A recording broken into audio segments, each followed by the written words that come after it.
Vamos a continuar con la siguiente sesión de la mañana. Tú estás más alto que ayer, parece. Sí, yo creo que sí. Una de las cosas que hace uno en un curso es aprender. Entonces, uno aprende que de repente se da cuenta de que se dedica siempre a las cosas establecidas, a repetir los patrones. Y entonces dicen, las sesiones de la mañana tienen que empezar con el plato fuerte y nunca más. O sea, esto de hablar después de Elia y después de hablar después de Marta Sanz, esto a mí no me pasa más veces. O sea, vamos, a partir de ahora empezamos nosotros a las 10 de la mañana el año que viene. Vamos a continuar con el interactivo que empezamos ayer, del que nos habían quedado algunos flecos, pero ahora para empezar vamos a cambiar el disco. ¿Por qué? Porque estuvimos hablando ayer del estilo. Y vamos a ver una prueba de estilo. Sí. Y a ver qué nos dice, ¿no? Una prueba ciega, como suele decir. Efectivamente, como hablábamos de si sabríamos identificar a escritores o escritoras famosas de novela negra, anoche seleccioné 3 y voy a leerlos porque creo que no se leen bien, aunque lo he puesto lo más grande posible, pero lo voy a leer para que llegue a todo el mundo y así también nos vaya resonando y a ver si encontramos el estilo y ir pensando, ¿de acuerdo? Salió de la garganta de Mimi un ruido animal. Se le hincharon los músculos del cuello y colocó los pies como los coloca un luchador al iniciarse la pelea. Nora se interpuso entre Mimi y Dorothy. Agarré a Mimi de un hombro cuando se abalanzó hacia adelante. La rodeé por el talle con el otro brazo por detrás y la levanté en vilo. Aulló furiosa y comenzó a golpearme con los puños y a hundirme los afilados tacones a golpes en las espinillas. Y dame un segundo. Aquí. Nora sacó a Dorothy de la habitación y se quedó en la puerta contemplándonos. Tenía la cara llena de vida. La vi muy claramente. Todo lo demás lo veía turbio. Cuando unos golpes torpes e ineficaces en la espalda y los hombros me hicieron volverme, vi a Gilbert, pero le vi confusamente, medio borrado, y apenas advertí su... Eso está mal. Sí, eso está mal. Apenas advertí su peso cuando le aparté de un empellón. Estate quieto, Gilbert, que no quiero hacerte daño. Llevé a Mimi hasta el sofá y la dejé caer de golpe de espaldas, tras lo cual me senté encima de sus rodillas y le agarré las muñecas con ambas manos. Volvió Gilbert al ataque. Traté de darle un puntapié en la rodilla, pero le di demasiado bajo, perdió el equilibrio y cayó al suelo. Volví a darle un puntapié, fallé y dije, podemos pegarnos después, trae agua. El rostro de Mimi estaba comenzando a ponerse cárdeno. Se le saltaban los ojos, vidriados, sin vida, inmensos. Gorgoteaba y silbaba la saliva por entre los dientes apretados al respirar. Y su roja garganta y todo su cuerpo eran una masa trepidante de venas y músculos hinchados, de tal manera que dijérase que iban a estallar. Sentí el ardor de sus muñecas en mis manos y el sudor me hacía difícil sujetarlas. Bendije a Nora cuando la vi a mi lado con un vaso de agua en la mano. Échaselo en la cara, le dije.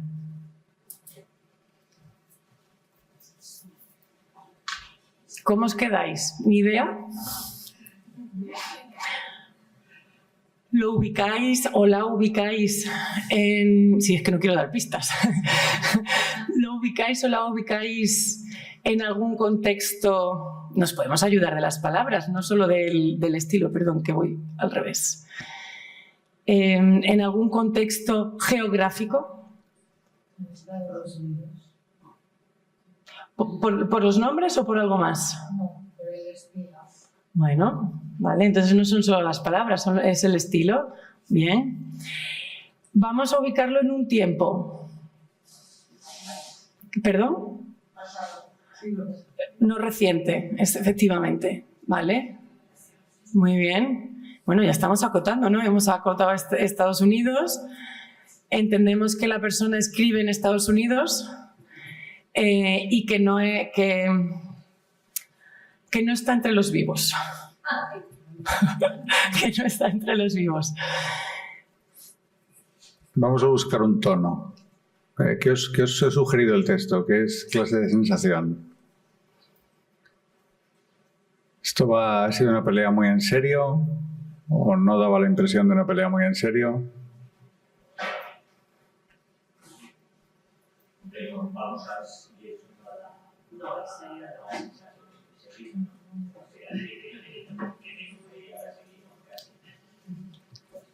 Es que esto es importante, luego os diremos por qué.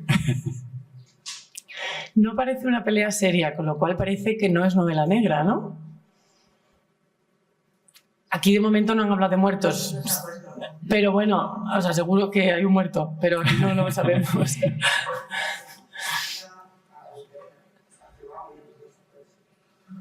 Perdón, es que no oigo. Sí, sí.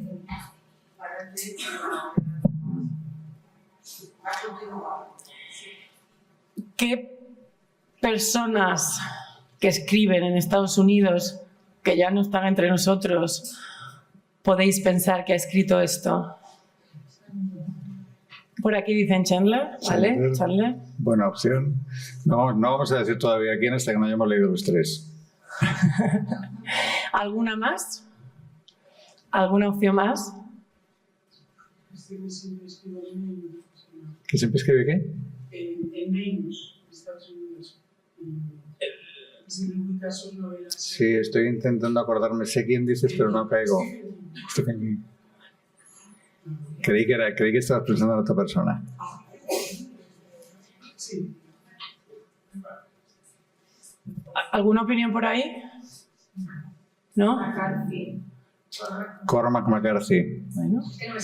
Vale, bien. No hay problema. Muy bien. Paso entonces a la segunda lectura. Voy a pasar a la segunda lectura. ¿Qué dice?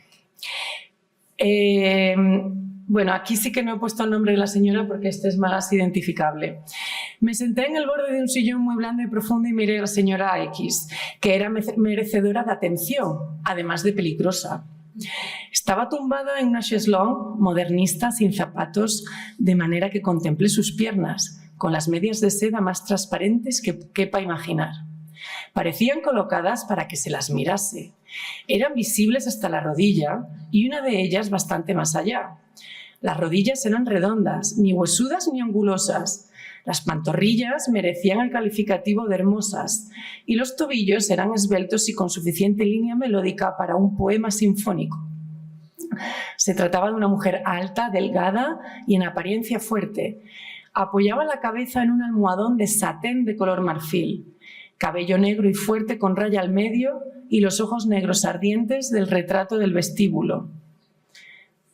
Boca y barbilla bien dibujadas, aunque los labios, algo caídos, denotaban una actitud malhumorada. El inferior era sensual. Tenía una copa en la mano. Después de beber, me miró fríamente por encima del borde de cristal. «De manera que es usted detective privado», dijo. Ignoraba que existieran, excepto en los libros. O, en caso contrario, creía que se trataba de hombrecillos grasientos que espiaban en los vestíbulos de los hoteles. No me concernía nada de todo aquello, de manera que dejé que se lo llevara la corriente. La señora X abandonó la copa sobre el brazo plano de la chaiselong, hizo brillar una esmeralda y se tocó el pelo. Las mismas sugerencias de antes, época.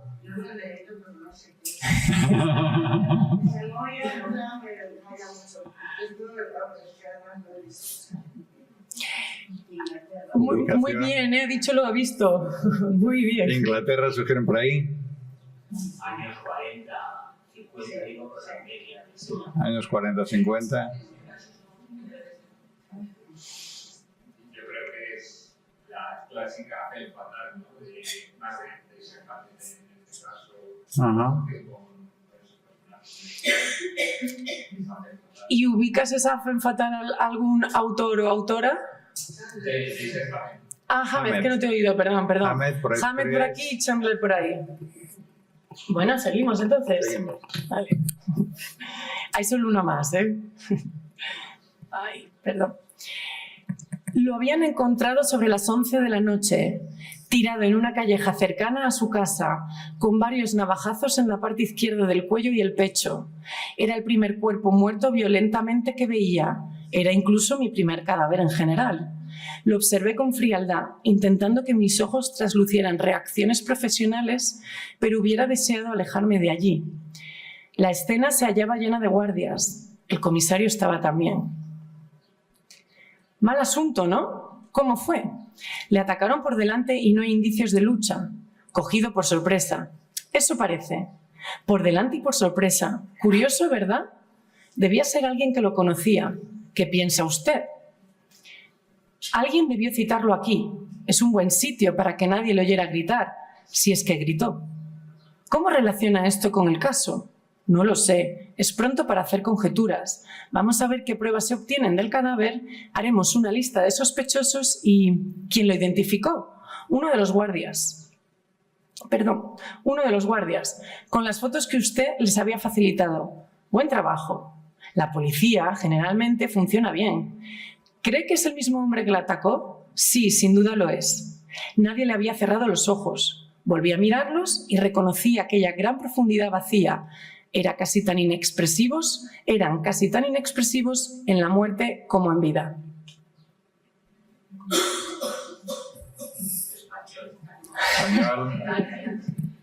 Si no llego tarde, iba a preguntar si se supone que eran los tres textos del mismo, ¿no? No, son tres textos distintos, claro. No sé por qué, entre comisario, policía, no sé qué son. Bueno. Español, época, ¿verdad? O italiano, época 50-60. Y por ahí atrás... Hay una pista. Sí. No hay pistas. Vale. Bueno, está claro que estamos en Europa, ¿no? En este texto se nota, se huele, se vive, se siente, ¿no? A pesar de que repite patrones, ¿no? A pesar de que hay esquemas que son conocidos, digamos, del modelo americano, por así decirlo. Para mí, América es más detective privado y en Europa es más en centrarme o en... Ese es un dato... Ese es un dato importante. Ayer empezamos a hablar de eso y no seguimos. Elia, te pongo al corriente. Aquí lo que estamos haciendo, ayer estuvimos hablando de rasgos de la novela negra y discutiéndolos en grupo y demás. Salieron muchas cosas y concretamente lo que nos ha traído a traer estas muestras hoy es que ayer se estuvo hablando del estilo. Y se habló del estilo en términos de si un autor tiene un estilo o si un autor tiene un estilo en relación con cada libro, o etcétera, etcétera, ¿no? Ayer invitamos a Ignacio del Valle, que estaba aquí, a que interviniera cuando quisiera. Lo mismo te digo a ti, cuando tengas cualquier gana de decir algo, lo dices. Que a nosotros además nos va a venir muy bien. Pues vamos a levantar el telón, porque es interesante los resultados. Claro, en el primer texto... nadie habéis mencionado al verdadero autor, que es Dashiell Hammett. Y probablemente nadie habéis mencionado al verdadero autor porque hubierais esperado de Hammett un tono mucho más duro que este tono. Pero es que Hammett escribe una novela completamente distinta de las demás suyas, El hombre delgado, que es una novela humorística. Es una novela 100% humorística, o sea, en la que todas las cosas que ocurren son fuera de código. En primer lugar, el detective protagonista, Nick Charles, está casado. Acordaros de la frase de Chandler, un buen detective no se casa jamás. Bueno, pues este está casado y trabaja con su mujer y demás, y tiene escenas absolutamente delirantes todo el tiempo, ¿no? La típica escena del señor que aparece con la pistola. En este caso están durmiendo en el hotel y encienden la luz y hay un tío con una pistola a los pies de la cama. Ante lo cual Nick Charles reacciona diciéndole: ¿le importa apartar eso? Porque a mi mujer no le importa, pero yo estoy embarazado. O sea, este es el tono de la novela que nadie imaginaría en Hammett. O sea, en Hammett estás esperando sangre por todos lados, estás esperando que inmediatamente fría a tiros al otro desde la cama, ¿no? Y demás. Lo cual nos lleva a lo que hablábamos ayer. O sea, el estilo varía. El estilo se pone al servicio del libro, el estilo se pone al servicio de qué es lo que el autor quiere contar en cada momento, ¿no? El decir, aquí quiere hacer otra cosa que lo que hace siempre, ¿no? Y va y lo hace. De repente es otra historia distinta. El segundo texto era del superclásico El sueño eterno de Raymond Chandler, que ahí sí estaba siendo fiel a sí mismo completamente. Pero fíjate, salió el nombre de Hammett, en cambio. Y era Chandler, que normalmente es mucho más humorístico. Muy interesante lo del dato que tú dijiste si era británico, porque es un texto norteamericano por la acción, pero Raymond Chandler era inglés. El tipo de humor que Chandler gasta en sus textos está muy relacionado con el humor inglés, ¿no? Es un tipo sarcástico, con una ironía marcada, en muchas ocasiones basada en el contraste brutal, ¿no? Por ejemplo, recuerdo ahora mismo un fragmento del Largo Adiós, una descripción anticlímax total, que dice: llamó a la puerta, dice abrió una rubia alta, de formas prominentes, empezó a hacer una descripción tal que te estás imaginando el prototipo tal, dice, con el mismo atractivo que una nevera vieja. Entonces te pega ¡paf! De repente te dice, a ver, que no todas las rubias altas son como tú te las imaginas, imbécil. Está directamente jugando con el lector, ¿no? Y eso es interesante. Y el tercero, efectivamente, es un texto español, un texto de Alicia Jiménez Barlet, que es una de nuestras grandes damas del género, como se suele decir ahora. Y sin embargo, efectivamente, veis que repite patrones estilísticos de la novela negra clásica, ¿no?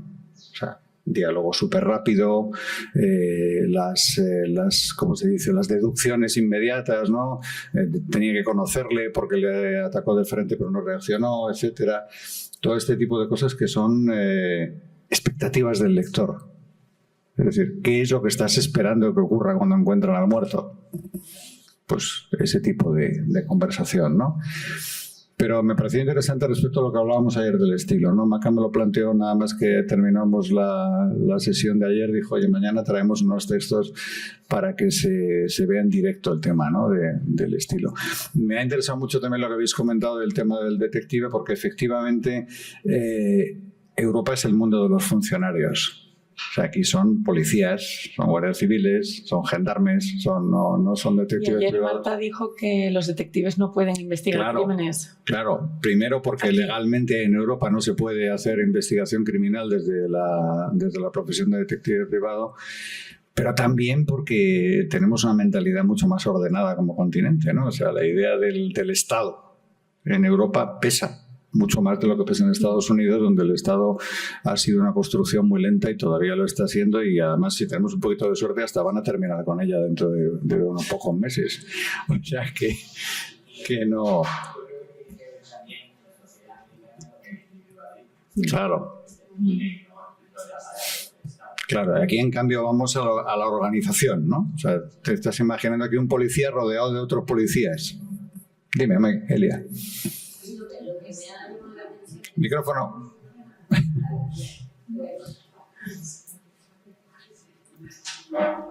No, sí. A mí lo que me ha llamado la atención en el tercer texto desde el principio es que la narradora es mujer. Y entonces eso es algo que normalmente en las obras clásicas americanas no sucede jamás. Entonces es algo que ya te lleva a ubicarlo en un momento mucho más cercano a nuestro presente y más probablemente en Europa que en Estados Unidos. Con lo cual yo tengo ahora la interesante pregunta: ¿dónde pone que la narradora es mujer? Avanza. Primero dice la y luego dice Pero no he dicho en el primero, has dicho en el tercero, perdón, ya decía yo que me he vuelto loca. Sí. En el tercero. ¿Cree que es el mismo hombre que la atacó? La atacó a usted, mujer. No, la víctima es un hombre, que yo recuerde. Es que a ella la atacaron. Sí. Pues a mí se me había escapado. Yo creí que habíamos encontrado un texto sin marcas para ver si picabais. Porque de hecho tengo que decir que aquí en Mal Asunto dice Mal Asunto Petra. No. Luego y he quitado el nombre. Por Petra Delicado, porque sí que lo ibais a identificar claramente. Esta, por cierto, es la típica cosa que te diría, si la novela fuera tuya, te diría el corrector, te diría, no, perdona, es que aquí se te ha colado un personaje que no tenías previsto. Que a veces ocurre eso, que te digan, este lo mataste hace 7 capítulos.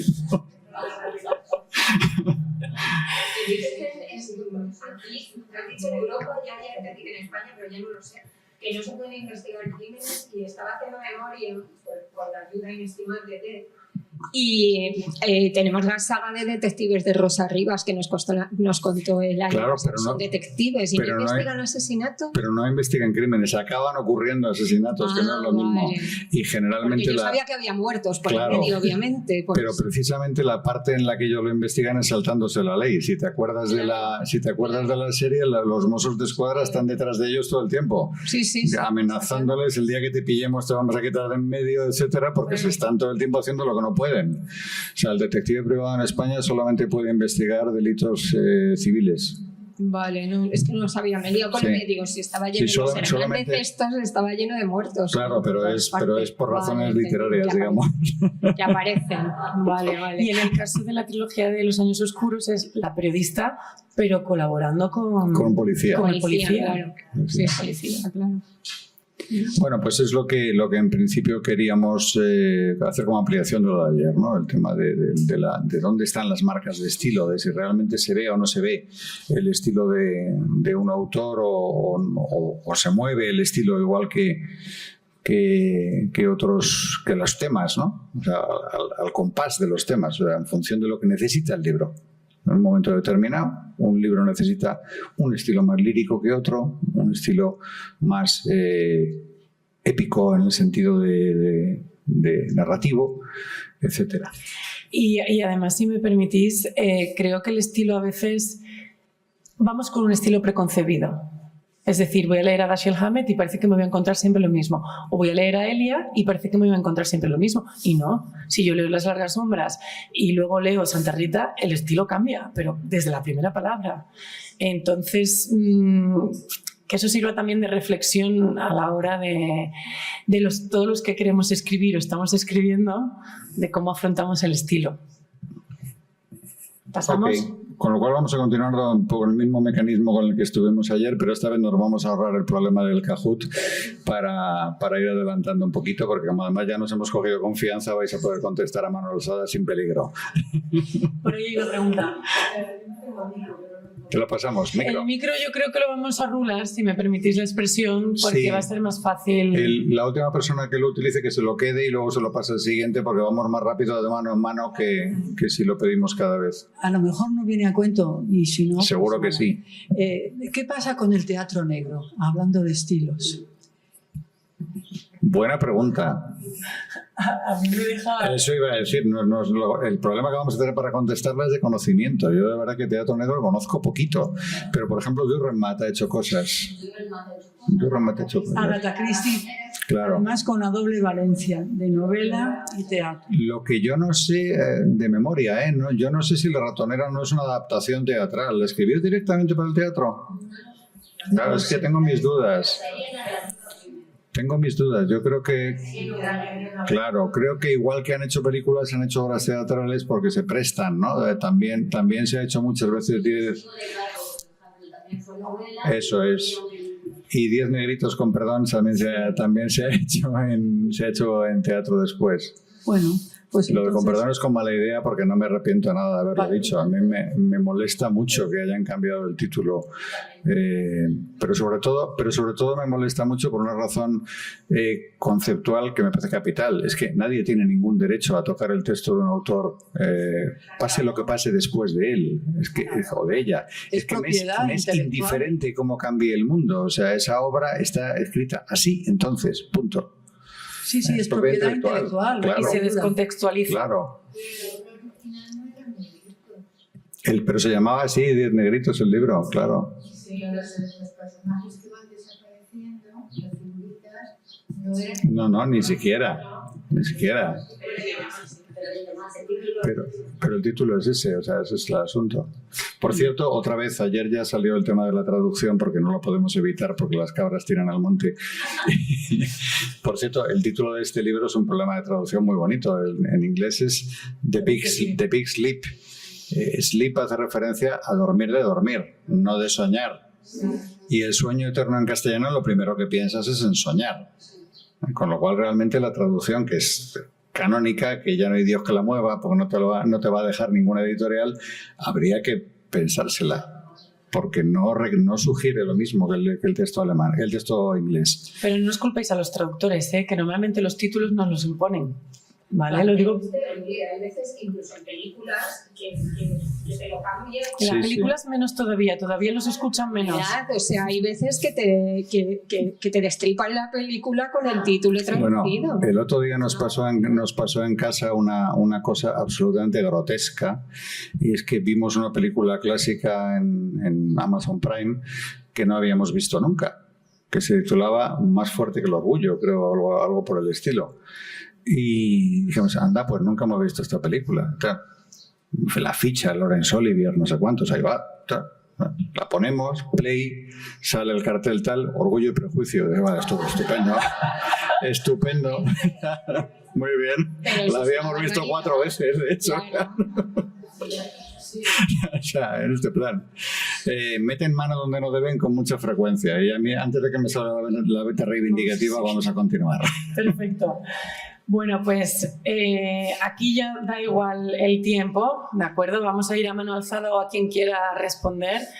¿En qué escenarios se debe ambientar una historia de novela negra? Siempre en la ciudad.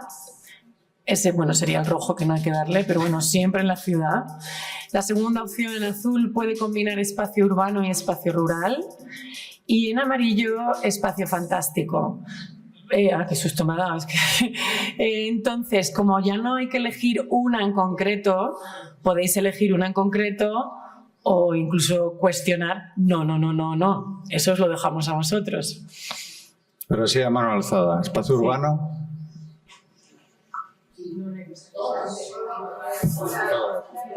La combinación de espacio rural, ¿todas estáis de acuerdo en todas? Sí.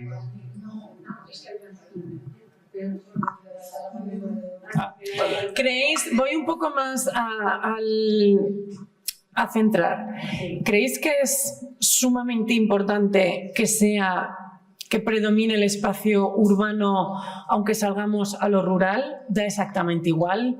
Y voy a retomar la palabra de Marta ayer de depende. Y os voy a plantear, ¿habéis leído, os habéis imaginado una novela negra en un espacio fantástico de ciencia ficción, etcétera?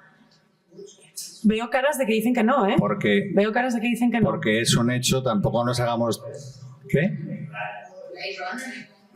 Pero tampoco nos hagamos trampas en el solitario, Todos pensáis que la ciudad es el lugar lógico para esto. Claro, y que habría que preguntarse si eso es novela negra o es otra cosa, ¿no? Gracias. Sí, pero...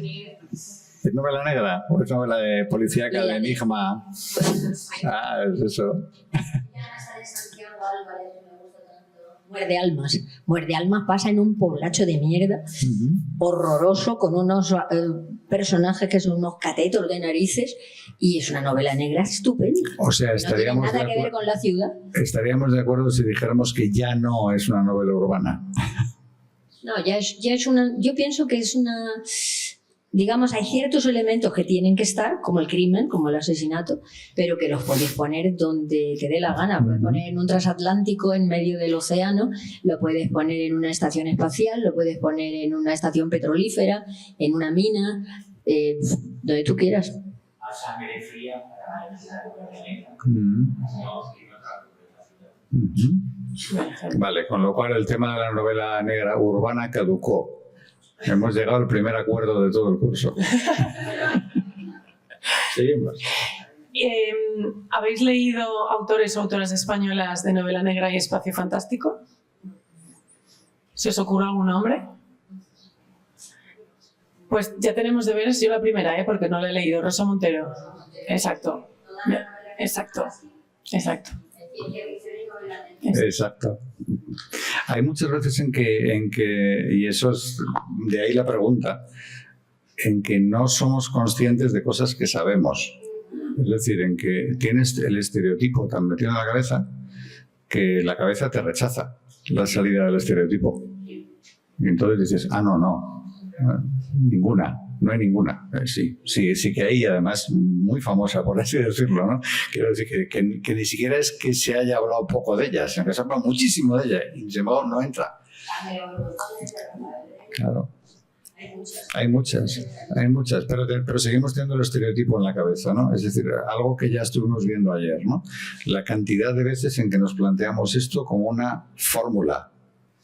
Como y de cánones. Y de cánones, que no los podemos saltar. Y de cánones. De hecho, ayer en la intervención de Marta, lo que primero que empezó diciendo fue: me proponen escribir una novela negra y lo que hago es cargármelo todo. Pero cargártelo todo ya supone que tienes los cánones en la cabeza. Es decir, ya supone que tienes una idea de que hay una determinada manera, ¿no? Que todo el mundo pensaría, por así decirlo, ¿no? Si ahora hiciéramos, no lo hemos planteado entre las preguntas, pero si ahora hiciéramos la pregunta de ¿qué pondríais en la primera escena de vuestra primera novela negra? Yo estoy convencido que el 80% pone un muerto. Pero así, de manera automática y sistemática, ¿no? Y ni se plantea todo lo que estaba diciendo esta mañana Elia de decir por dónde vas a empezar, sino que lo primero que piensas es en el muerto, ¿eh? Y a lo mejor después en el mayordomo, pero en el momento en el muerto. A mí me ha gustado mucho la palabra que ha utilizado Elia, que es jugar, ¿no? Juega con lo establecido, con los cánones, con lo que se espera y lo que esperan los lectores. Entonces, me parece muy interesante. Es que es muy valiente para escribir 100 páginas sin muerto. Sí, 100 páginas sin muerto. No, solo era eso, es lo que has dicho esta mañana, me parece un atrevimiento. Sería un tema para discutir y acordándome de lo que decía nuestro compañero de ayer, de que en realidad hay muchas cosas que son comunes a cualquier otro género, sería muy interesante discutir justamente el tema de hasta dónde se puede exigir a un lector que aguante. Porque claro, hay cierto tipo de libros que el personal te dice que era un peñazo y no lo acabé. Y el que lo acabó te dice, ¿qué dices? Pero si tiene una marchaza el libro que no veas y tal, después de las 100 primeras páginas. Bueno, por cualquier otra razón. Estoy pensando en El Señor de los Anillos. El Señor de los Anillos, lo normal es que mueras en las 100 primeras páginas. Si no mueres, aquello empieza a cobrar vidilla. Tenías una...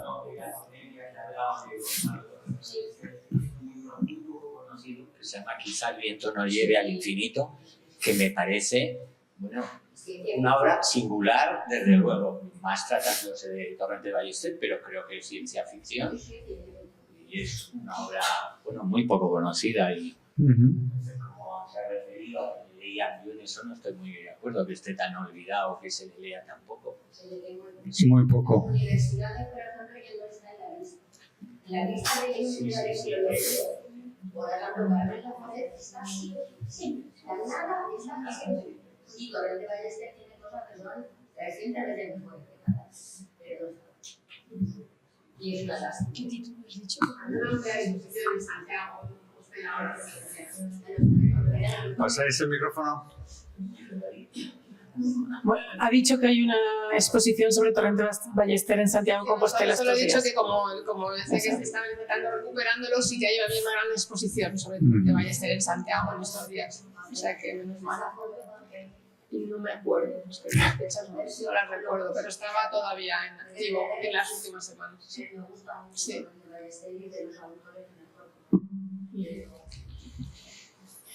Muy bien, pues pasamos a la siguiente pregunta. ¿Debemos seguir una técnica exacta a la hora de escribir novela negra? Venga, que levanten todos los que digan sí, estructurar la trama y los personajes de principio a fin. Vale, no, la trama y los personajes pueden evolucionar conforme escribo el libro. Esas manos, por favor. Vale. Sí.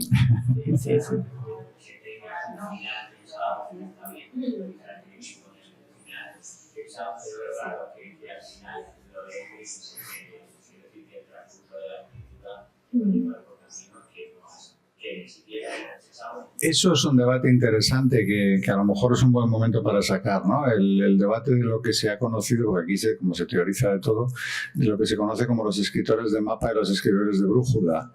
O sea, los escritores que antes de ponerse a escribir se hacen un fichero con el color del pelo de los personajes y escriben una sinopsis de cada capítulo y demás, y los que se tiran a escribir con una intuición y a veces ni siquiera saben cómo acaba. Bueno, ni siquiera saben, no, ni siquiera se lo han planteado, porque yo creo que saberlo no lo sabe nadie, pero ni siquiera se lo han planteado. La pregunta sería si eso tiene alguna relevancia especial en la novela negra o no, o es igual otra vez que en todos los géneros, ¿no?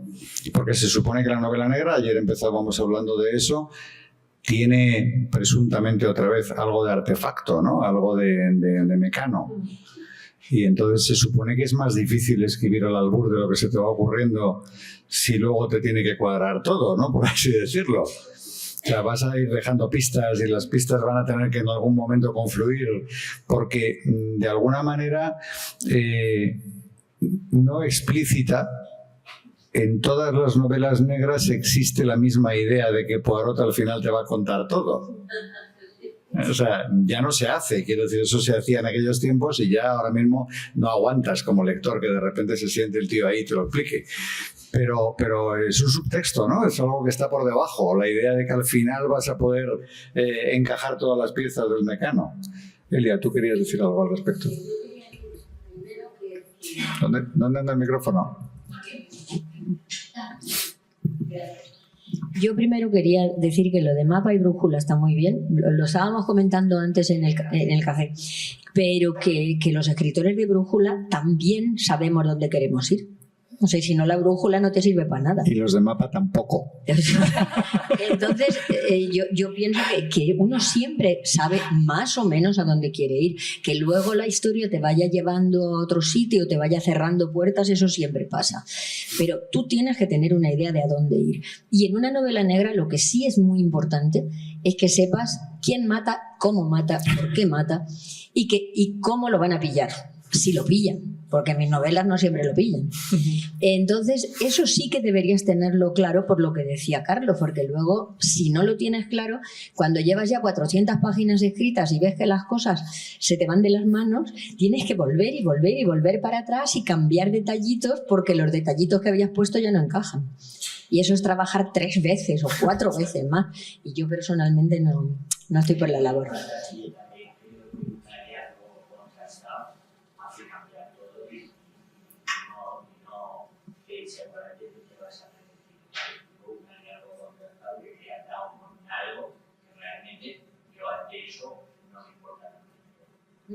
Sí, pero se trata... ¿Sabiendo dónde quieres ir? Sí, claro, desde el principio, pero digo, no con ese final que había pensado. No. Te va a llevar por donde uno personaje, fundir en uno o dos personajes, muchas veces, porque... A mí eso no me ha pasado nunca. Eso le pasa a los guionistas, a mí no. Ese es guionista. Los guionistas son muy aficionados a decir, mira, si ponemos 2 personajes hay que pagar 2 sueldos, así que vamos a ver si los juntamos, pero es que los escritores nos sale gratis. Y de verdad no es ninguna tontería. Un escritor tiene la inmensa ventaja de que pongas lo que pongas es gratis. Entonces tú puedes poner una casa de narices, puedes vestirlos a todos de Armani, puedes hacer lo que te dé la gana porque es gratis. Y entonces, si tú necesitas 25 personajes, pues pones 25 personajes. No hay ningún problema. Claro. Voilà. Sí. No, pero lo de... Yo pienso que la única pequeña diferencia entre los de mapa y los de brújula o lo que sea es que unos pasan malas noches antes y otros pasan malas noches después. O sea, los que son de mapa le dan vueltas a las cosas hasta que escriben su sinopsis y su escaleta. Y los que no tenemos las cosas claras, las grandes, y nos lanzamos, entonces pasamos malas noches a medias de la novela. Cuando dices, ¿y ahora que he metido yo a este tío en un problema tan gordo? A ver cómo coño lo saco. Y piensas, bueno, en el peor de los casos siempre puedo ir para atrás y cambiarlo todo, porque aquí mando yo. Eso lo hacéis los guionistas. Pero yo normalmente digo, no, de eso nada, yo lo he metido, yo lo he sacado. Y entonces me paso las noches dando vueltas por la casa diciendo, ¿y cómo lo saco? ¿Y cómo lo saco? Con las piezas que ya tengo. Pero eso es una tontería mía, eso es porque yo soy así. Pero es interesante desde el punto de vista técnico. Ayer salió también el tema del Deus Ex Machina, ¿no? Como eso es, hay gente que sucumbe y dice, esto es muy complicado, me voy a inventar una buena movida. El primo de Australia, como hace Agatha Christie cuando se lía, y el primo de Australia lo resuelve todo. Exacto. Y es horroroso, efectivamente, ¿no? Pero es una salida que mucha gente emplea, ¿no? Al final, a lo largo de la historia de la literatura. Y como aquí estamos hablando de aspectos técnicos, pues es un aspecto técnico que hay que mencionar, ¿no? Vamos a pasar a la siguiente pregunta, habiendo llegado al segundo acuerdo, que era un no. Ya llevamos 2. Se nota la diferencia de ayer a hoy. Sí, sí. A ver, aquí la pregunta 9 es, ¿crees que la novela negra debe tener una función crítica o basta con que entretenga? Entonces, aquí mojaros un poquito, ¿vale? Ya sabemos que las cosas no son blancas y negras y que sabemos que de todo depende, pero mojaros un poquito. ¿Quién opinaría que debe tener una función crítica mayoritariamente? ¿Vale? Vemos manos. ¿Y quién opina mayoritariamente que basta de verdad con que entretenga? Bueno, para gustos colores, ¿no? Dice el refrán. Va por ahí mitad y mitad, pero volvemos otra vez a lo mismo, a volver a poner en cuestión estereotipos, ¿no? Ayer partíamos de la base de que es un género con una función y, bueno, por ejemplo, Marta defendía que para ella, clarísimamente, no obstante lo cual también decía que para ella, clarísimamente, toda literatura tiene una función social, si la hace quien piensa que la tiene que tener, al final, ¿no? Esa es la cuestión. Pero, insisto, os dais cuenta cómo se van cayendo todos, ¿no? O sea, hay una construcción enorme montada alrededor de todo esto, ¿no? O sea, dices, que termina en esa frase que decía ayer, que bromeaba el padre de Marta, ¿no? Escribe una novelita negra como todo el mundo. Porque hay una idea de que esto es un mecano. Y entonces, pues, un mecano, pues todo, pues, como cuando te compras un puzzle de 3.000 piezas, ¿no? Que teóricamente lo puede hacer todo el mundo, ¿no? Pero luego se ve que no. O sea, profundizar en el asunto es desmontar el estereotipo y encontrarte con que estamos hablando de otra cosa.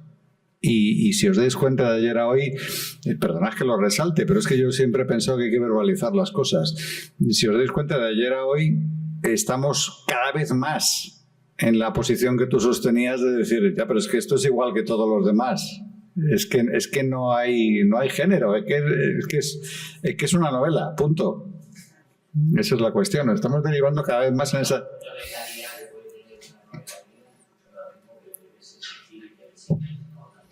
Claro. Esta mañana hablaba Elia de la época en que el Nouveau Roman se dedicó a meter material inútil para ver qué pasaba. Hay gente que mete material inútil y no lo hace para ver qué pasa, sino que es inútil. Entonces, claro, la selección del material relevante es un criterio para juzgar un libro. O sea, el hecho de que tú digas, me ha estado contando 7 páginas seguidas cómo se hace el desayuno por la mañana, luego se lo ha tomado y no tenía ninguna función. Entonces, ¿para qué me lo cuenta? Es un elemento que es fundamental a la hora de valorar calidades, ¿no? O sea, cuando te dices, ¿y esto por qué me lo cuenta? Y dices, claro, porque si no le salen 100 páginas menos. Entonces, me lo ha rellenado, ¿no? Ese es el asunto.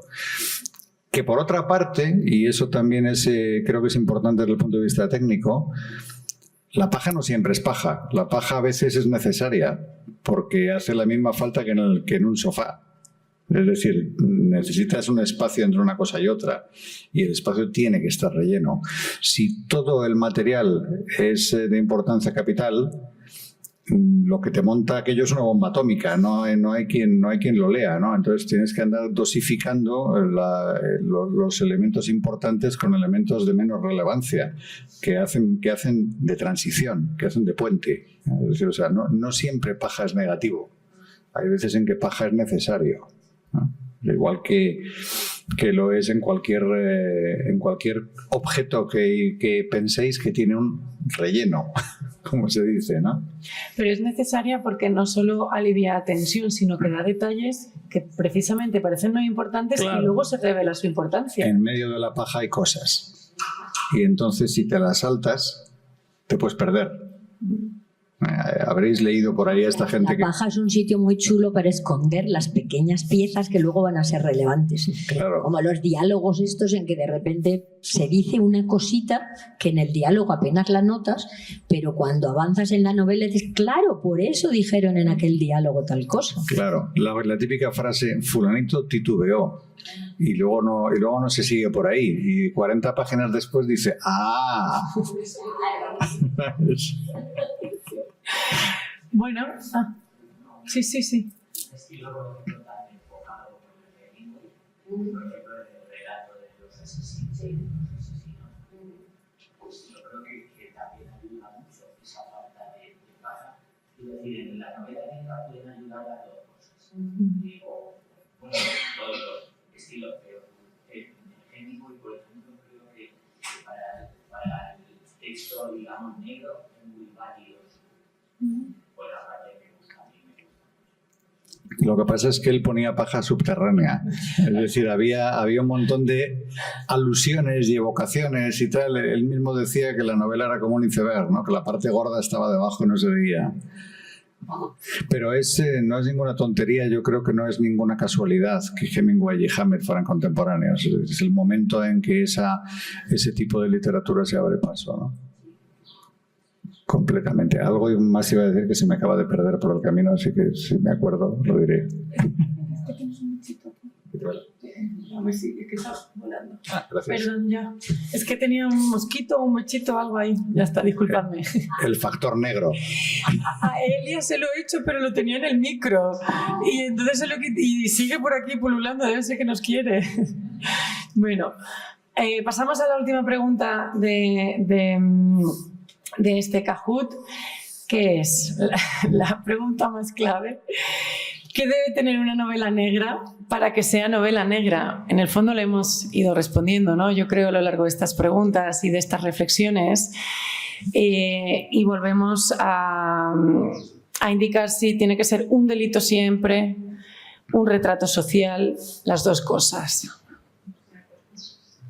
Pero esta mañana añadía Elia un factor que no es irrelevante. Me he quedado, perdona que te esté explotando de esta manera, pero es... Añadí el factor no irrelevante de que no nos vale cualquier delito.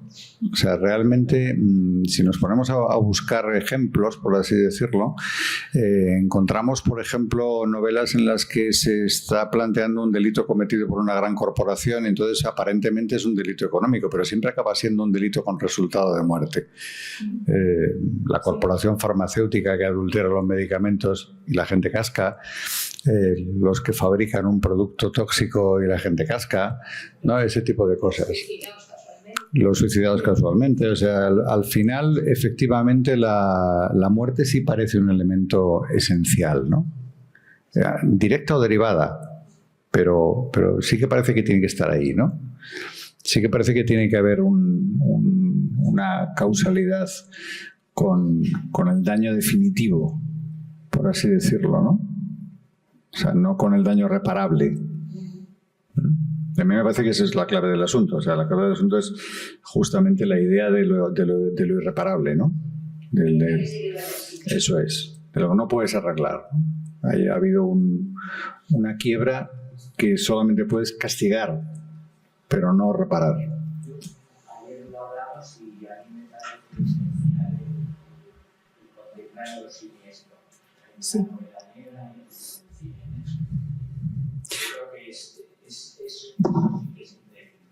Y ese es un tema que yo creo que es muy interesante y que tratamos muy poco, porque hay un elemento que sí se trata, que es lo siniestro desde la perspectiva, por ejemplo, del delincuente, o sea, ahondar en la mente del delincuente y demás historias, pero hay un elemento siniestro que a mí me persigue en mis pensamientos todo el tiempo y que pasamos por alto continuamente, y es que no nos damos cuenta de hasta qué punto este es un género que banaliza la muerte. Aparece un muerto y nos importa un pimiento que esté muerto. No piensas en su familia, no piensas en su vida, no piensas en lo que le han quitado al matarlo, sino que piensas, vamos a ver quién ha sido. Parece que es todo lo que importa, ¿no? Bueno, pero era una persona, ¿no? Y no nos importa nunca la persona de... La víctima no nos importa jamás en la novela negra. Yo creo que eso es una característica preocupante del género, ¿no? Es decir, hay una... Bueno, al final de lo bello y lo siniestro tiene al final la dualidad de todo, ¿no? Del amor y la muerte. Hay el Eugenio Trías, que creo que es el que mejor ha tratado esto respecto, y lo dice en una frase y claro, lo emplea con el nudo, pero lo hace que es, él dice, el vértigo anuda lo bello y lo siniestro. A mí me encanta esa frase porque creo que resume y que fantástica. Tiene más que ver, digo, la buena novela con lo que tenemos todos por dentro, que es eso, lo bello y lo siniestro, la seducción del abismo. Yo creo que eso, que lo hemos tratado poco, es algo esencial en toda la temática negra, digamos, novela negra, cine negro. En relación directa con eso hay otro elemento altamente inquietante que tampoco se habla tanto de él, y es el inquietante elemento de que no todo el mundo lee igual un texto. Y entonces tú puedes escribir un texto con una finalidad para estremecer al que lo lee y encontrarte con que hay un cierto porcentaje de lectores que en lugar de estremecerse se sienten complacidos. Y tú te quedas diciendo, ¿qué ha pasado? O sea, ¿por qué yo quería horrorizar a este señor con esta escena y resulta que se le cae la babita? Pero para mí es que un lector siempre es el mismo. Claro. Para mí no es el mismo lector el que en invierno está en el sofá con una mantita que el que está en la playa con gente alrededor. Quiero decir, hay momentos que como lector puedes, lo que hablabais antes del relleno, ¿no? No puedes leer a ver, a mí me costaría más leer un Hemingway en la playa con las radios y todo esto. Quiero decir, ya no es el tipo de lector, sino es el momento del lector, ¿no? Pero sí incide directamente en lo que tantas veces hemos hablado ayer y hoy, de cuál es la intención del autor. Es decir, hemos puesto mucho énfasis en eso de yo he escrito esto con esta función, no sé cuántos, y todo el día, luego la función resulta que no se cumple. Eso sí me inquieta, quiero decir, porque tiene dos caras. No es solamente la idea de cómo es el lector que lo recibe, en qué momento, sino de que el autor lo ha hecho creyéndose que lo que está haciendo va a tener el efecto que persigue. Y luego no lo tiene. No tiene el contrario. No tener fracasado. Claro. Es como si tú estás preparando un monólogo cómico y sales al escenario con tu monólogo y no se ve el libro. Exacto. Entonces, pues tú has hecho lo que has podido, pero has podido. O el vampiro se llama Paco, ¿no? No sé. Es una novela de terror y la gente se ríe y le da miedo y se puede ir a la habitación apagando todas las luces y mirar por encima del hombro. O sea, pero esto ocurre con más frecuencia de lo que pensamos y no le damos muchas vueltas, ¿no? Eso es a lo que me refiero. bueno, y el lector también, el lector, como tú dices, depende del momento que leas, pero depende también del momento cronológico tuyo que lo leas. Hay novelas que las has leído a los 20 años y te han parecido fantásticas. La lees a los 35 y te da vergüenza. Sí. Sí, exacto. Entonces, depende de tanto. Hombre, yo como lector tengo autores de una época de lo que decimos, ¿no? El autor de playa, autor de metro, autor de sofá. Quiero decir que me pueden gustar diferentes estilos y algunos más ligeros, otros o más intensos, o llámalo como quieras, ¿no? Valoro todos. Exacto, incluso voy cambiando, pero claro, tienes que entender, el autor tiene que entender que no todos los lectores buscamos una intensidad, ¿no? Pero incluso no eres el mismo lector con el paso de los años si vuelves a releer un libro, que absoluto. creo que es lo que decía él ahora. Sobre todo porque con el paso de los años tienes un bagaje de lectura que ya no te vale lo mismo. Yo lo que he leído con 20 años, ahora pues la mitad creo que vamos, haría expurgos directamente en la biblioteca. Hay otra palabra pedida aquí, pasar el micrófono por delante. Mientras llega el micrófono, de todas maneras yo insisto en que no es lo mismo. O sea, no es una cuestión tanto de la evolución de los lectores como de La intención. La intención del autor. Que la intención del autor no cambia. Eso solo ocurre una vez.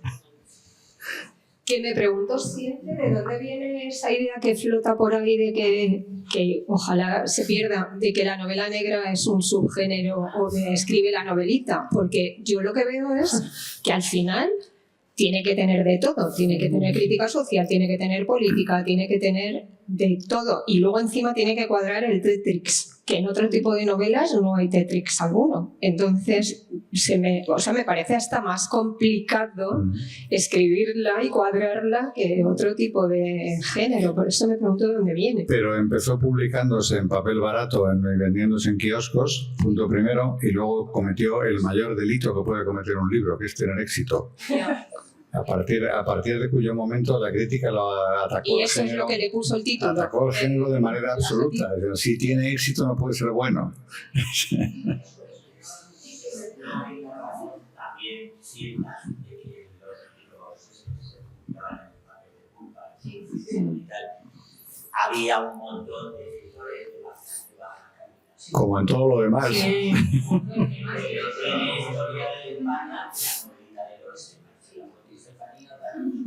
Fue o sea, pude tratar. Entonces, mucho ha tenido ese curso. Yo te digo que con 17 años la primera cosecha roja, creo que debía ser baratísimo el libro, porque la traducción era horrible, pero también me pareció que escribía muy mal la Serjane. Te juro que esa fue mi primera tarea de lector y me pareció que este tío era el primero que había escogido cosecha roja. Me pareció que es. Hoy en día. No sé cómo lo vería. Bueno, Sí. Sí. No, pero yo no digo eso. Que viera. A mí no. Sí, entonces, pero sí también esa idea de bajar de los escritores, digamos, sobre eso que se ha llevado a la tarea. Pero es que pasa en todos los demás géneros. Quiero decir, o sea, hay... Eso es.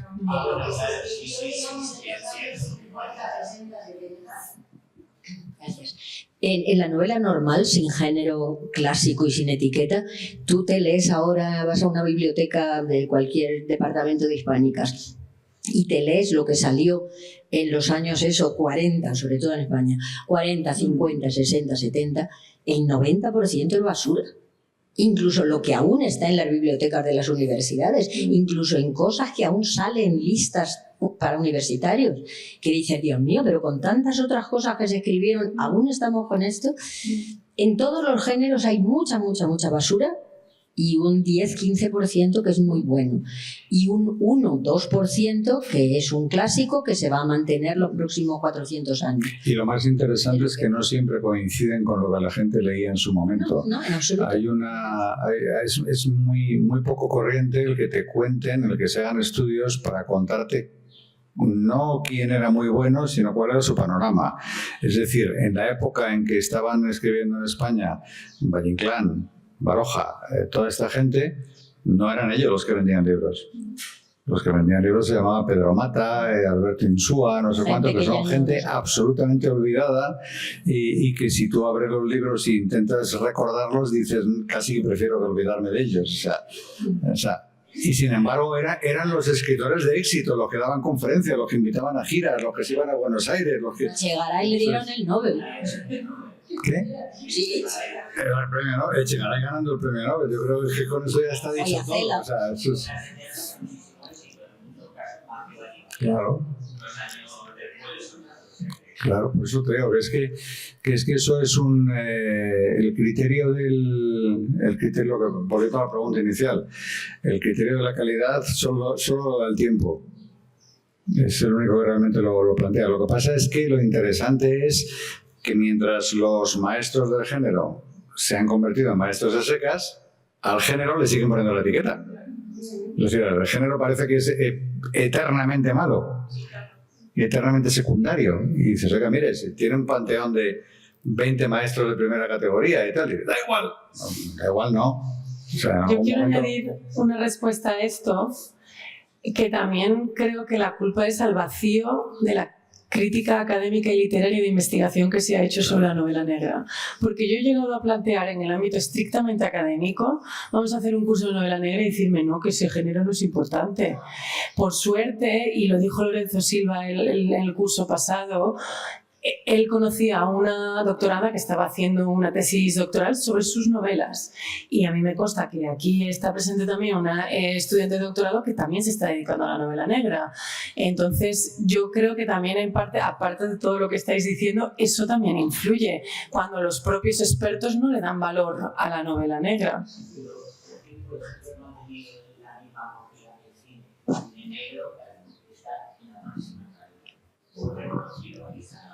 Obra maestra, no sé de mal, o Los Olvidados, o bueno, Los Olvidados, pero pues Retorno al Pasado, la que está basada en los asesinos, esta de, que no me acuerdo ahora, como Los Sobornados.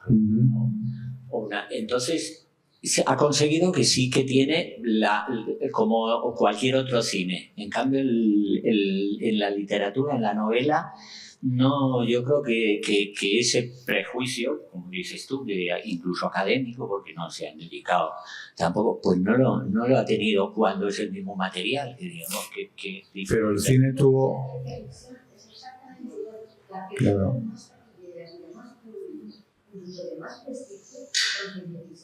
Por ejemplo, Alien, o El Intruso, o Ex Machina, 2001. Y sin embargo, como literatura, la mayor parte del público no la lee porque tiene esa idea de que eso es subgénero, que eso es trivial, es verdad, sí, es cierto. Que no se refiere a nosotros. Y claro que se refiere a nosotros, no querés la película. El cine tuvo una ventaja muy grande, y es que cuando se rodaron aquellas películas, el cine no tenía pasado. Es decir, no había forma de decir cuáles son los clásicos con los que me comparo, porque no había clásicos. No, sí, porque también ha tenido, yo creo, también un cierto reconocimiento por su origen en el cine. Ten en cuenta que la estética tiene mucho que ver con el expresionismo alemán. Sí. Que eso que ha fijado luego en el cine norteamericano, pero por lo menos en la ambientación tal, es más europea y tiene mucho que ver eso del expresionismo alemán. Entonces, digamos que le dio como un pozo cultural más amplio, de más... Pero no es por eso, porque fíjate que contemporáneamente a ese cine había una pintura expresionista que estaba siendo calificada de arte miserable y basuriento. Sí, por los nazis, no por los nazis, o sea, por la academia, por los impresionistas que no querían dejar el trono. Es que eso a mí me parece fundamental, el hecho del momento en que entra una novedad. La novedad descarta lo anterior, y entonces lo anterior se resiste.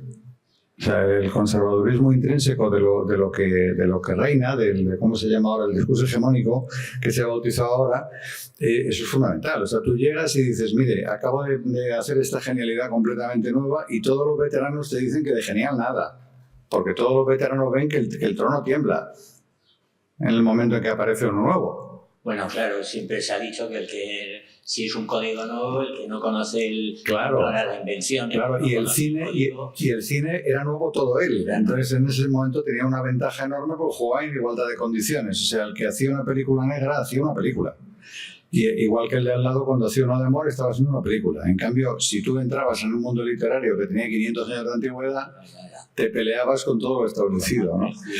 Si le pasó a Cervantes, cuando Cervantes publica El Quijote y está inventando la novela, no se le toma en serio. Quiero decir, eso se le toma como una cosa para pasar el rato, completamente. A donde hay que ir es al teatro, que es lo que tiene tradición, lo que viene de Grecia, lo que no sé qué, ¿no? Ese es el asunto. Estamos en una universidad, vamos a hacer autocrítica. La universidad tiene mucha culpa de esto, porque la universidad, por una parte, también es conservadora, y por otra parte, desarrolla un discurso académico para justificar que es conservadora. Es decir, cuando nosotros decimos, y no mentimos, que al final el tiempo es el que sedimenta, pues hay un cierto número de académicos que dicen, por consiguiente vamos a esperar 100 años. No es broma, ¿eh? Yo he oído, no voy a poner nombres, yo he oído a un catedrático de alemán decir hace años que no tenía ningún interés en estudiar el Günter Grass hasta que no llevara tantos años muerto como Goethe. Y yo pensaba, pues no serás tú quien lo estudie. O sea, estábamos en un plan de decir dónde está el límite de lo que es el sedimento del tiempo y lo que es el inmovilismo. No hacer nada, no querer ver. Y eso evidentemente ocurre. Igual que ocurre por fortuna y por supuesto que haya gente que diga, pues no, yo me voy a apuntar a estudiar lo último, ¿no? Claramente. Pero todo eso al final es el magma del que sale toda esta minusvaloración, ¿no? Me pregunto, porque en otras culturas, por ejemplo, en Alemania está el Deutscher Krimi-Preis, ¿no? Entonces, que es un premio anual a la novela, no sabría cómo traducirlo de crimi, ¿no? Criminal. Sí, policíaca. Lo que aquí llamaríamos negra y criminal. Claro, entonces sí se valora un poco su valor literario, imagino, en ese premio, ¿no? Entonces no sé cómo es en otras culturas europeas, ¿no? Yo solo conozco ahí eso.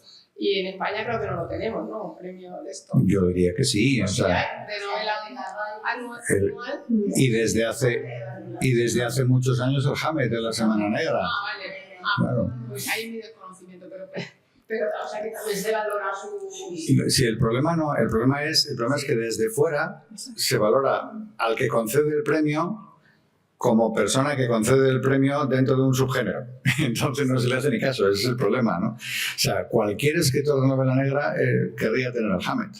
Y el premio nacional de narrativa, prácticamente nunca se le da a nadie porque gana. Efectivamente. Tiene que ser novela. El año que le dieron el Princesa de Asturias a Leonardo Padura, el titular era ese. Sí. Le han dado el título de Princesa de Asturias a un señor que escribe una cosa rara. Y porque también escribía otras cosas que no son novelas negras. Claro. Y a mí, por ejemplo, me gustan. A mí me gustan más las novelas negras de Padura. No nos prives, Celia, no nos prives de tu conocimiento y de tu opinión. Sí. Es un mundo entero de cosas que andan en el ámbito del sobreentendido, ¿no? La literatura infantil y juvenil. La literatura infantil y juvenil todo el mundo la considera de chichinabo, ¿no? En nuestro entorno. Y entonces, claro, siempre sale alguien y dice, oiga, pero... ¿Y la Isla del Tesoro? Y dice, no, eso es diferente, eso es un clásico. Bueno, perdone. Entonces, ¿qué pasa, no? O sea, oiga, pero hay Roald Dahl. Claro, es que por eso digo, ¿no? Y sin embargo, los autores y autoras de literatura infantil y juvenil se pasan toda su puñetera vida peleando porque les presten la mínima atención. Yo ahí quiero decir una cosa que a lo mejor nos sirve para que lo vayamos esparciendo por el mundo, porque se me ocurrió hace unos años una comparación que me parece, aunque sea mía, me parece muy buena. O sea, es como cuando conoces a un médico y le preguntas qué especialidad tiene y te dice que es pediatra. ¿Vosotros conocéis a alguien que le haya dicho, usted solo trata niños? ¿Y cuándo va a llegar a tratar a adultos? Pues nunca, porque soy pediatra y soy igual de buen médico, igual de estupendo médico que si fuera dermatólogo o cardiólogo o cirujano. Entonces, en literatura podemos ir haciéndonos esa idea que no importa cuál sea, digamos, el sector del público al que te diriges, lo importante es la calidad. Entonces, tú puedes hacer novela negra, novela fantástica, novela juvenil, lo importante es que sea buena. Y sin embargo, como venimos hablando, en la crítica, en la academia, en todas partes, solo se considera una novela buena por la herencia del siglo XIX y la herencia de la crítica francesa, cuando es un peñazo de novela. O sea, cuanto más aburrida y más larga y más incomprensible sea, tanto mejor. Y yo creo que ya va estando bien. O sea, que hay que ir cambiando, que sí, que a mí me parece que Proust era muy buen escritor, pero que hace mucho tiempo ya que hay mucha más gente que ha escrito después de Proust que vale la pena, ¿no? Entonces, un poquito más de apertura mental. Claro. Más cosas. Yo no sé si algún escritor de esos de novela blanca, que había tenido las letras de escritores de novela negra. Muchos.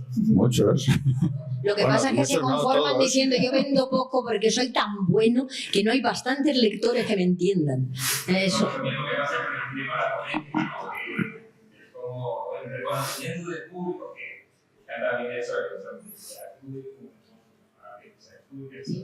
pero claro, también entiendo que tienen reconocimiento la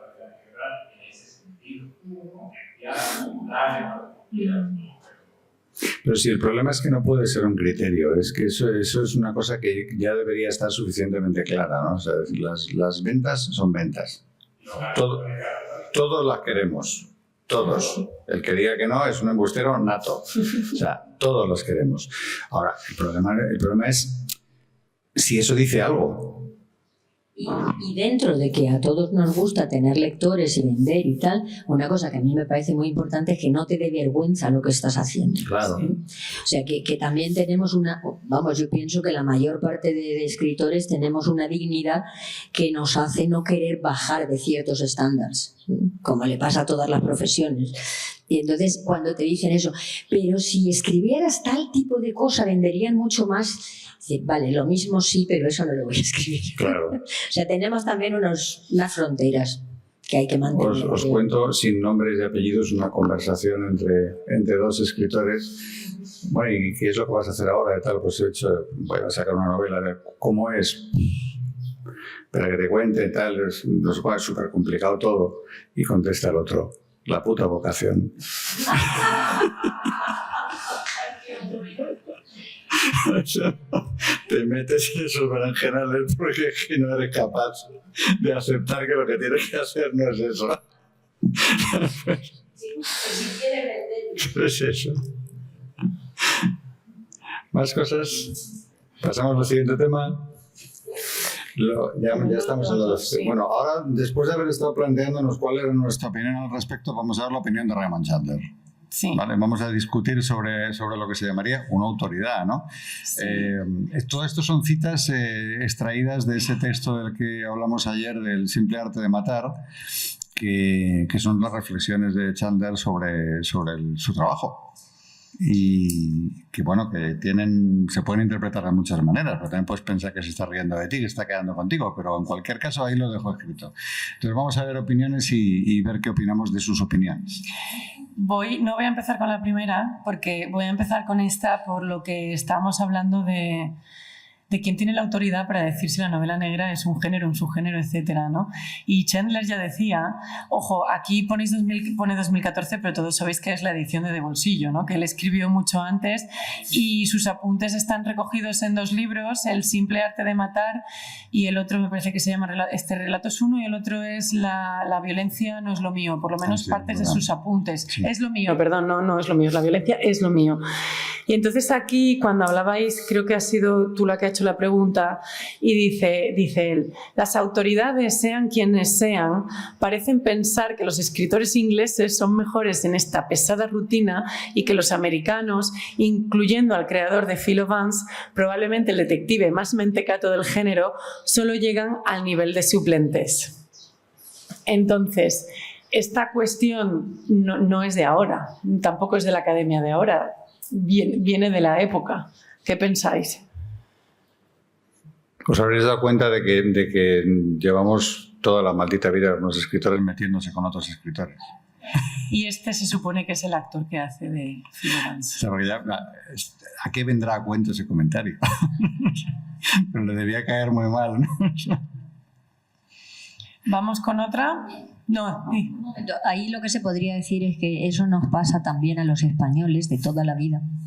Que igual que los americanos estaban muy cabreados de que los únicos que tuvieran un prestigio eran los británicos, los españoles, tanto en negro como en ciencia ficción, estamos siempre muy cabreados de que lo único que se considera que vale la pena es lo anglosajón. Que hemos tardado mucho tiempo en poder hacer novelas en español que sucedan en España con personajes españoles que no nos dé vergüenza hacerlas. Porque en el terreno del negro daba la sensación de que un detective español era una ridiculez. ¿Cómo te vas a creer que en España hay detectives o que hay astronautas? Eso no puede ser. Entonces, cuando Montalbán empezó con Pepe Carballo, estaba muy mal visto, pero muy mal visto, y pensaban que eso nunca sería competitivo en el extranjero. Sí, y luego siguió Juan Madrid y ya a partir de ahí se abrieron las compuertas, ¿no? Para que se viera que era posible, ¿no? Pero efectivamente al principio hay una historia dura. Habéis mencionado Hemingway, así que Chandler también. Dice, Hemingway dice en alguna parte que el buen escritor compite únicamente con los muertos. El buen escritor de historias de detectives, al fin y al cabo tiene que haber unos cuantos, compite no solo con todos los muertos sin enterrar, sino también con todas las huestes de los vivos, y en condiciones casi de igualdad, porque una de las características de este tipo de literatura es que lo que hace que la gente la lea no pasa nunca de moda. Tengo que pedir disculpas que me faltan los puntos. He decidido ser al copiar y pegar, entonces disculpadme, ¿eh? Es que lo he visto ya 2 veces y... Te ha atacado la vista. Sí, entonces disculpadme. Entonces, bueno, es un poco lo que hemos dicho, ¿no? Que las situaciones de lo siniestro, da igual que sean en mitad del siglo XX que ahora, que no pasa de moda y queremos leerlos, ¿no? ¿Queréis seguir leyéndolas o no? ¿Estáis cansados de leer crímenes? ¿Ves? Y además con vehemencia. Las 2 veces con vehemencia. Sí. ¿Puedo hacer una pregunta? Sí, claro. Si te gusta escribir novela negra y leas novela negra, quizás sea demasiado. O sea, como es la... Quiero decir, igual leo demasiado y me condiciono a la hora de escribir. Yo creo que hay de todo y va a depender, perdón que diga depende otra vez, del escritor o de la escritora, porque yo recuerdo hacerle una pregunta el año pasado a Miguel Barrero, que es el director de la novela negra de Gijón. La semana. Sí, perdón, es que tanta novela ya. Gracias. Y le dije, ¿y por qué no escribes novela negra? Y a pesar de que es el director de la Semana Negra, de que le encanta la novela negra, y me dijo, a mí no me llama la atención escribirla, me llama la atención leerla. Yo, por ejemplo, que todavía no he escrito ninguna novela negra, sí que me apetece. Si me voy a ver influida, no lo sé, pero podemos preguntarle a Elia si está influida. Es que ahora he guardado los apuntes en Santa Rita o en otras, por Patricia Highsmith, por el de Blade Runner, que ahora no recuerdo el nombre, por todos esos. Es decir, si a ella sí le influye leer novela negra en lo que escribe. Sí, bueno, yo creo, siempre he creído que en la base uno, sobre todo al principio de su carrera, escribe lo que le gusta leer. O sea, cuando uno lee mucha romántica, pues todas las historias que se le ocurren son románticas. Cuando lees fantástico, se te ocurre fantástico. Porque siempre que lees, incluso cuando te gusta mucho, hay cosas que ves que piensas, yo lo habría hecho de otra manera o yo lo habría hecho mejor. Entonces, cuando se te ocurre una idea, va girada hacia lo que más te gusta leer. Si tú lees mucha novela negra, casi todas las tramas que se te ocurren tendrán que ver con la novela negra. Y luego a lo mejor empiezas a ponerle un toque de amor o un toque de terror o un toque de lo que sea y vas mezclando. Pero yo pienso que influye muchísimo lo que lees. Si yo quisiera ahora empezar a escribir, pues yo qué sé, una novela del oeste, pues tendría que leerme muchas novelas del oeste para entrar en el feeling y para saber qué es lo que ya se ha hecho, para no volver a inventar la rueda. Entonces yo sí que creo que tiene mucha influencia lo que uno lee. No sé si a ti te pasa, Carlos. ¿Tú? Sí, indudablemente. Lo que pasa es que yo siempre me pregunto lo del huevo y la gallina. Yo leo novela negra por algo y a lo mejor es ese por algo lo que hace que la novela negra sea importante y no el hecho de leer novela negra. Es decir, acaba gustándote algo porque tienes unas inclinaciones, ¿no? O unas preocupaciones. En un momento determinado hay cosas que te rondan la cabeza, ¿no? Y andas dándole vueltas y yo qué sé, o sea, hay, vamos a decirlo con una metáfora, hay secciones del periódico que te interesan más que otras. E incluso a veces dices que es porque lo que has mamado en casa, porque estos 2 libros son de mi santa madre, que está muy presente. Claro. Pero ¿por qué? Ella me ha obligado, no, yo lo he visto y me ha gustado, y como me ha gustado decido seguir ese camino, esa lectura de novela negra, etc. Entonces... Y luego llegan los condicionantes. O sea, yo digo, a mí lo que me gustaría escribir es La flecha negra de Stevenson, pero ¿cómo escribo yo una historia medieval que se la crea nadie? Si ha pasado todo lo que ha pasado entre tanto. ¿Vale? Si me voy a poner a escribir una historia medieval, lo que me va a salir va a ser tirando a sórdido. Entonces... ¿Entendéis? Poco estaría mal. No, pero claro, pero quiero decir... la novela histórica también necesitaría que la retrabajaran un poco, porque últimamente todas las novelas negras se parecen una barbaridad. Da igual en qué época estén puestas. Que es lo que a mí me aburre de la novela negra, que tienes la sensación de que básicamente siempre estás leyendo lo mismo y que además se empeñan en contarte todo lo que han investigado. Y claro, antes o después, o sea, están rentabilizando los años de estudio. Y, eso es un debate que no hemos tocado y que también es no poco interesante. La cuestión de la confusión entre documentarse y tener que hacer una cosa que solamente sea una reproducción documental de los procedimientos policiales, ¿no? O sea, eso de que te dicen, oiga, pero es que esta novela tiene un fallo muy gordo porque no sabe que en la legislación española realmente esto tenía que haberlo visto primero el juez y tal, y tú dices, a mí me importa. Ahí os puedo contar una cosa muy divertida que oí de Leonardo Padura, precisamente porque lo acabas de nombrar. No sé si a vosotros os gusta Leonardo Padura, pero a mí me gustan mucho las novelas del Conde, siempre he disfrutado mucho con ellas. Y en una Semana Negra le estaban preguntando si se ha documentado mucho, si él tiene muchos amigos policías, si sabe mucho del procedimiento policial. Y dice, yo nada de nada. Y entonces, ¿cómo que nada de nada? Dice, pero vamos a ver, si me lo puedo inventar todo, ¿por qué no me puedo inventar yo unos policías? Yo me invento la policía, me invento el ambiente que tienen y me invento cómo viven los policías. Que en Cuba se haga así o no se haga así, pero ¿eso qué importa? ¿A quién le importa eso? Yo me los invento y me parece que va por buen camino. Completamente. Es que al final lo que estamos creando son historias, no estamos creando docuficciones. Esa es la cuestión. Entonces dices, me tengo que marchar a una comisaría a buscarme 7 amigos policías. No, ¿para qué? Sí, ya lo sé. De hecho, lo hace más cada vez. Y yo no sé hasta qué punto es una buena idea. Ahí lo dejo. Pero en el caso de Lorenzo fue también mucho porque como él fue el primero que empezó a utilizar la Guardia Civil como héroes de sus novelas, que en su época fue muy, muy arriesgado y muy valiente y muy tal, entonces él, bueno, eso os lo digo por lo que hemos hablado nosotros, él me decía que para él era fundamental que todo estuviera de verdad muy claro y que estuviera muy documentado, porque no quería ni ofender a la Guardia Civil ni decir cosas que no fueran verdad y que la gente normal se hiciera ideas falsas sobre ese cuerpo.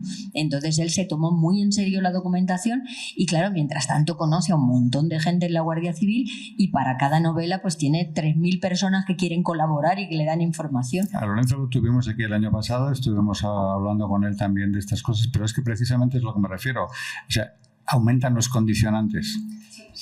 Conforme aumentan los condicionantes, inevitablemente disminuye la libertad.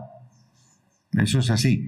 Y entonces al final llegamos a esa vieja frase de no dejes que la realidad te estropee una buena historia, ¿no? O sea, al final resulta que dices, si resulta que se me acaba de ocurrir una escena gloriosa, pero no puede ser, pues yo me quedo con la escena gloriosa. O sea, es que no puede ser, me da igual. Pero tampoco de relajación. Claro, eso me refiero. Es que me pasa en mi casa con la tele. Es decir, eso no puede ser. Coño. Ni falta que hace. Exactamente. Así, contexto. O sea, Claro. ¿sabes? O sea, relájate, léelo, mira la serie tranquilamente, no estés ahí buscando. Pero yo aquí también voy a decir algo a favor de ese tipo de decisiones. Es el del autor, puede hacer lo que quiera. Y si no nos gusta, pues no se lee. Y si nos gusta, pues seguimos leyendo. Porque además él como autor, lo que acaba también de explicar Elia, dice, pues es que a mí ahora mismo me sirve esto para escribir. Puede que no llegue a X personas, pero llegaré a otras.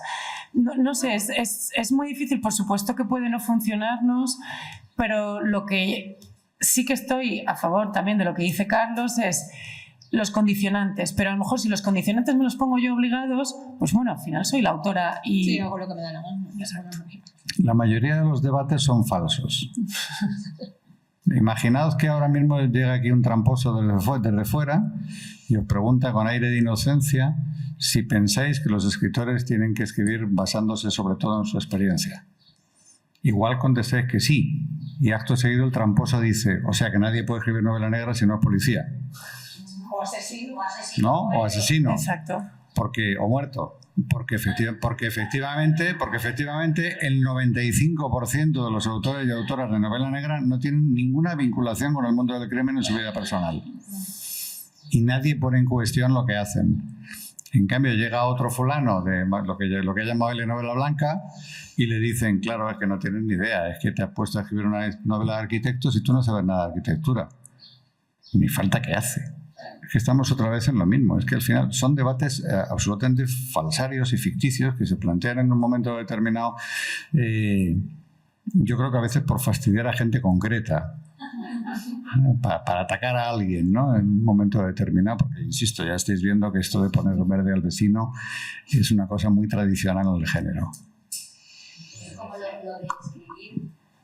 Es como lo de escribir desde el punto de vista femenino, masculino, lo de crear personajes, hombres o mujeres, que ahora por suerte ya se nos está olvidando eso, pero yo me acuerdo al principio de cuando yo empezaba, una pregunta muy, muy frecuente era eso, si me resultaba difícil crear personajes masculinos.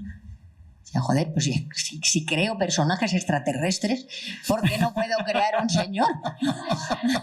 Los hombres también son personas, no me parece tan difícil. Y a los hombres a veces les preguntaban eso, ¿y usted con sus personajes femeninos cómo lo lleva? Pues chico, cuestión de conocer mujeres y de imaginación, tampoco es tan difícil, ¿no? Pero era muy, muy frecuente.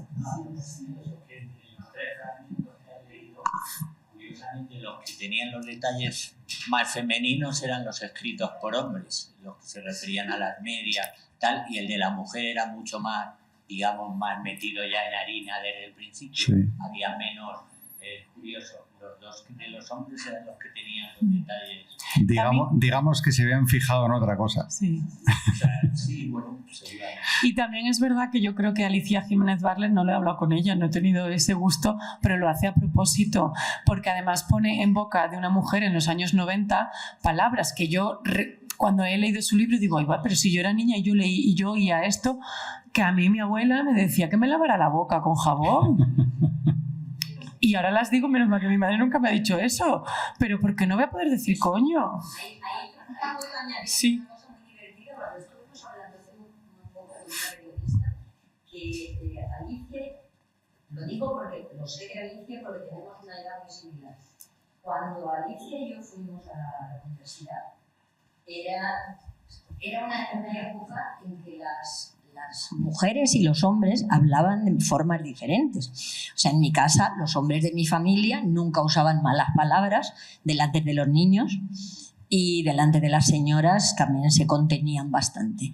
Entonces yo llegué a la universidad que yo no hubiera podido decir coño porque me hubiera puesto de todos los colores. Yo no sabía hacer eso. Y luego poco a poco me fui dando cuenta de que eso era una conquista. O sea, que las mujeres teníamos derecho a poder hablar igual de bien o de mal que los hombres, que no había palabras que estuvieran prohibidas por el hecho de ser mujer. Entonces poco a poco me fui acostumbrando a decir coño y a decir joder y a decir follar y a decir cosas así, porque para mí era una conquista. Entonces ahora llegamos a una edad en la que eso se nos ha hecho natural, tanto Alicia como yo hablamos diciendo esas palabras. Y ahora yo noto que hay varias generaciones por debajo de la mía que te miran como diciendo la vieja esta, que qué mal hablada es, qué palabrotas dice, porque ellas se han hecho otra vez más, no sé, más elegantes, más finas o más femeninas, yo qué sé. Pero no hay que olvidar que fue una conquista femenina y feminista el poder usar el mismo tipo de vocabulario que los varones. Y eso por eso lo reivindico. Antes de que se me olvide, tampoco quiero que se nos pase por alto el último debate que se ha planteado acerca de esto de qué puedes hablar y de qué no puedes hablar, porque ahora estamos jugando el peligrosísimo juego de la apropiación cultural. Y entonces dices, no, usted no puede escribir una novela de negros porque usted no es negro. Oiga, mire, vamos a parar un poquito el carro antes de que el carro descarrile. O sea, yo voy a escribirte lo que me dé la gana. Porque precisamente... Carlos, no puedes ni traducir. Claro. No puedes ni traducir una novela de un negro porque tú no eres negro. Ha pasado con el caso de Amanda Gorman, que fue un escándalo absolutamente idiota. Y es que tenemos que enfrentarnos a eso, porque claro, cuando te quieras dar cuenta, hemos vuelto a la censura y no nos hemos enterado de cómo. Y es muy peligroso. Pero es más, una amiga escritora, ella se define afromadrileña, es negra, se llama Marisa Mañana, vive en Madrid. En un congreso universitario y luego en conversaciones y en una entrevista que le hice, ella misma me contó que es que a veces la literatura y las editoriales como que la obligaban a que todos tus personajes tenían que ser negros. Y ella decía, ¿y por qué tengo que escribir todos mis personajes negros porque yo soy negra? Me niego, y se niega. Y se niega. Sí, además llegamos al punto ya de ridículo total en que hay algunas editoriales, no digo nombres ni nada, aquí en el extranjero, en que tienes que no solo personajes negros o blancos, sino que eso tiene que haber mínimo de 2 razas, tiene que haber algún personaje que tenga algún tipo de discapacidad, tienes que poner personajes de todas las orientaciones sexuales, porque si son solamente hombres y mujeres y con heterosexualidad y homosexualidad es poco, tiene que haber alguien que sea fluido o no binario, lo que sea, porque si no es poco. Y al final resulta que la novela se convierte en una especie de catálogo de todo tipo de personajes, porque había que cumplir con todas las expectativas. Es horroroso, horroroso. Y dices, tú eres el negro de cuota, tú eres la lesbiana de cuota, y cosas así.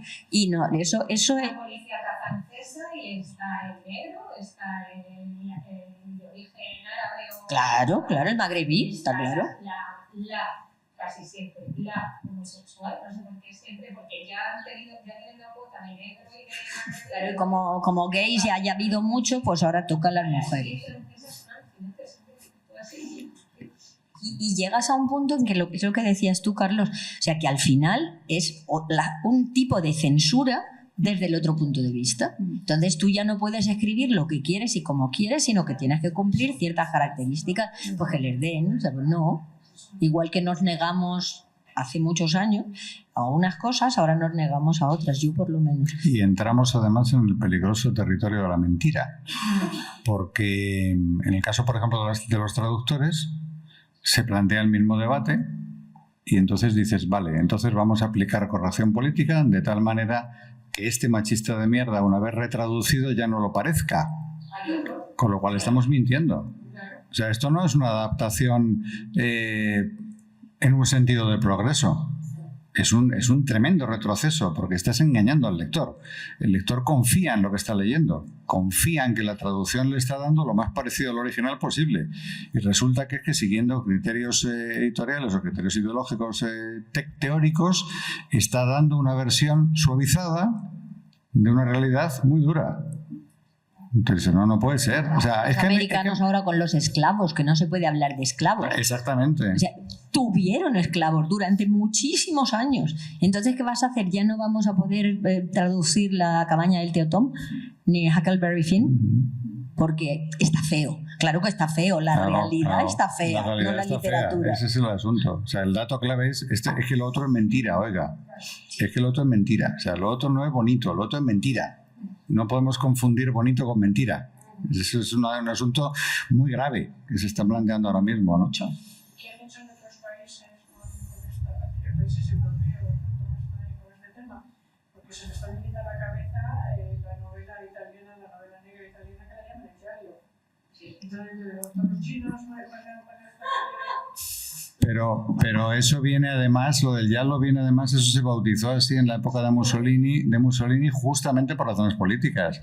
O sea, salía una colección que era de color amarillo y se evitaban determinados términos y entonces se le llamó así como un eufemismo. Claro, porque se ha consagrado, se ha quedado así. Y también porque hay un poquito de snobismo, ¿no? O sea, si eres francés no escribes negra, escribes polar. Si eres giallo, claro. Sí. Pero con la novela negra pasa algo igual, porque yo que también estudio literaturas africanas, si digo novela negra, en algún momento descontextualizado alguien me dice ¿de quién me estás hablando o de qué me estás hablando? Claro. No, pero que queda feo. Día de hoy, a lo mejor, dependiendo de contexto. Claro, pero hay la negra entre negros, pues igual se ofende, no sé. Yo creo que ya. Yo creo que ya. Sí, yo creo que ya lo vamos a... Porque nos hemos aquí animado. Muchísimas gracias. Nos vemos a las 4 para la última sesión del segundo día y ya del curso. Muchísimas gracias por vuestra participación. Gracias.